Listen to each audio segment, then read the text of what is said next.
Okay, I'm just going to do a quick demonstration on a problem that I'm running into that is common and how to avoid it. So the comment that I got here is that these text labels right here are cut off, which is obvious when you look at it, but the reason why is that when someone was setting these profile views up, they decided to try to minimize the conflicts between the viewports for these three different viewports. So I've got a right grade line, a left grade line, and a center line. And they wanted to minimize the conflict between the overlap between the viewports. That's the first problem. It's not necessary to minimize that overlap. The viewports can overlap so long as the information within them does not overlap. So minimizing the overlap between viewports, not a priority, does not matter. The second thing that's wrong, I'm going to move this off into space so we can see a little more clearly what's going on.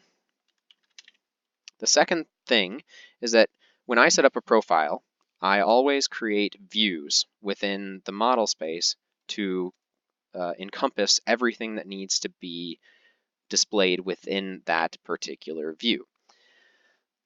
When you have profiles that need to be displayed and then not displayed and then displayed again in certain areas, you may need to customize these viewports so they're not simple rectangles into polygons.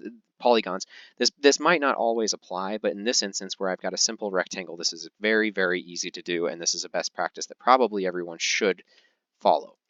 So I'm going to expand this viewport a little bit so we can see what's going on within the model space here.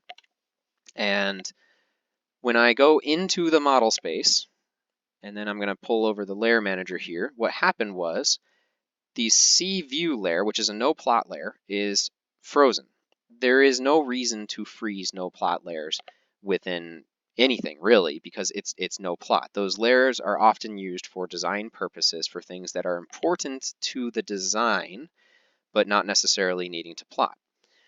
So again, there's no reason to freeze them. I don't know why we do sometimes.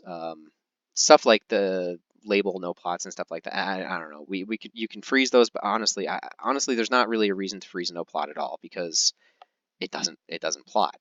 So I'm going to unfreeze this and then move this back off into space.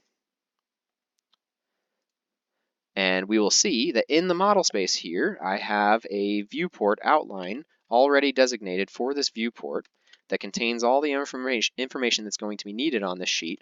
I'm going to snap those ends over and then move it back over to where it's supposed to be, and boom. My sheet has all the information it needs. And had CView not been frozen, and had it been implemented in the drafting, I guess, the way that it was intended with the design, this problem never would have risen in the first place. And you can avoid these types of conflicts in the future by just, for one, good practices in design to make sure that you actually give a blueprint that's easy to follow for drafting purposes. And then two, on the drafting side, don't freeze stuff that shouldn't be frozen and that doesn't plot because it doesn't need to be frozen, and often that's used for cues for what needs to be included.